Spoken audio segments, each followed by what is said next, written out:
at the end of the story, okay, at the end of the story, without giving away spoilers, she turns out to be more than she herself has ever imagined herself to be.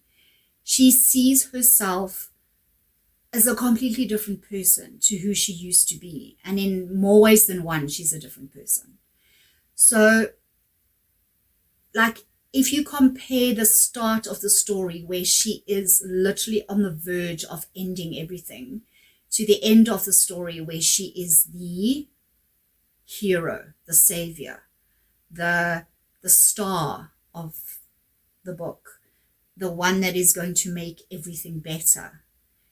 And your reader feels that intense satisfaction of, oh my word, look what she's become, look who she is. And there's a scene right at the end of the book where Avalin stands up to a very powerful, very scary character, okay, and that can end her life, but it turns out that he actually looks at her and does the opposite, where he looks at her and goes, you know, she is powerful, she is strong, she is who we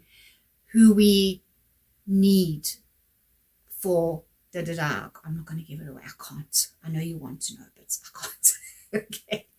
All right. But it turns around where her salvation is complete, who she is. And she stands up. There was no ways at the beginning of the story that she could have stood up to this person. Okay. She was a little mouse, terrified, trembling in a dark hole.